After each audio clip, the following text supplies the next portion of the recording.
Puff, puff, chug, chug, the little train rambled down the tracks. She was a happy little engine. She had such a jolly load. Her cars were filled with good things for boys and girls, giraffes with long necks, teddy bears with almost no necks, and even a baby elephant. Then there were dolls with blue eyes and yellow, dolls with brown eyes and round bobbed heads, and the funniest little toy clown you ever saw. Yes. There were toy engines and airplanes and jackknives and picture puzzles, every kind of thing boys or girls could want. But that was not all.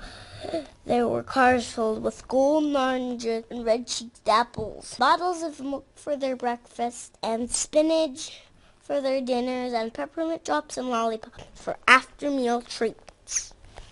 She was carrying all these wonderful things for the good boys and girls on the other side of the mountain. She puffed along merrily. Then all of a sudden, she stopped with a jerk. She simply could not move another inch. She tried, but her wheels would not turn. "Here comes a shiny new engine," said the funny little clown who jumped out of the train. "Let's ask him to help us." So the dolls and toys cried out together, "Please, shiny new engine, won't you pull our train over the mountain?" "No, I would not pull the likes of you. I just pulled a fine big train that had parlor cars and that had plate glass windows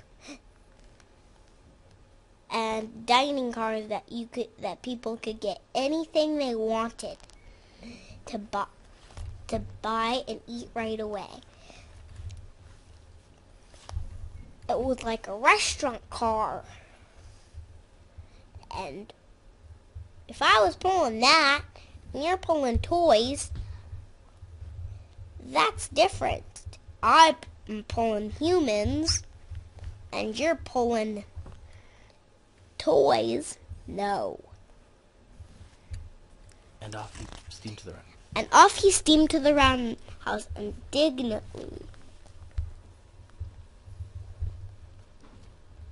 How sad the train and the dolls and toys were. Then the clown called out, "Here, that the shiny engine's not the only one in the world. Here comes another. He looks very big and strong. Perhaps he will help us, I think." So he asked. So he said, "Will you please ask him?" "Will you please ask him?" he said. And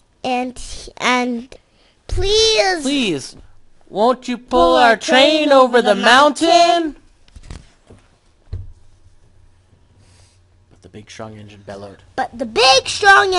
bellowed. He said,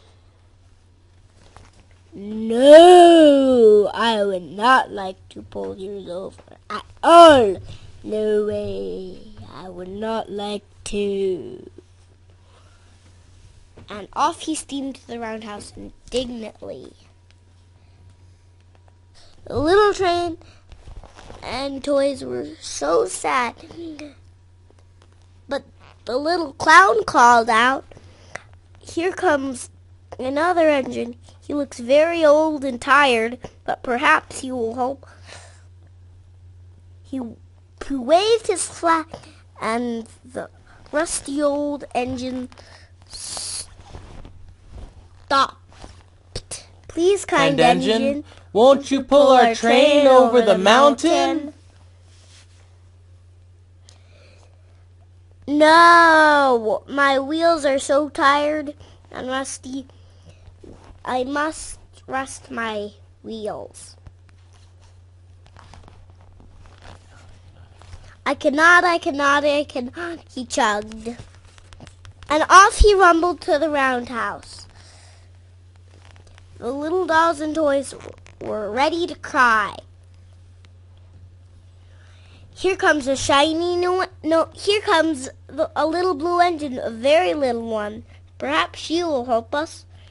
So he waved his flag, and she came to a stop.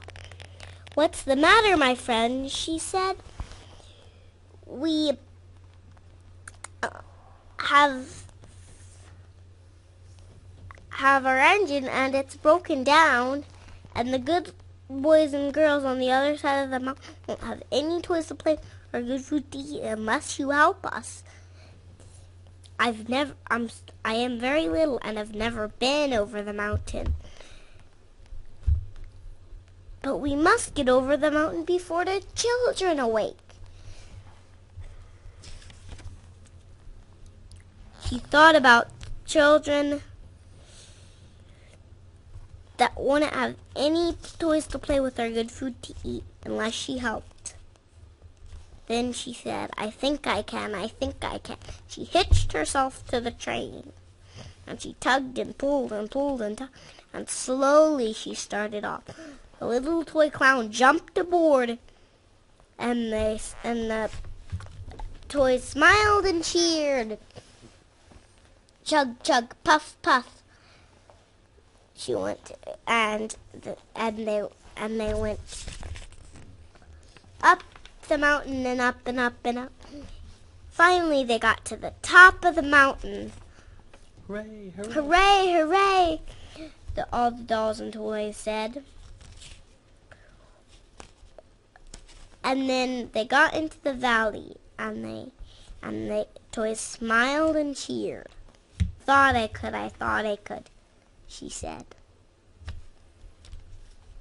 It's a little different than other versions, because I said some wrong things, but we'll delete that.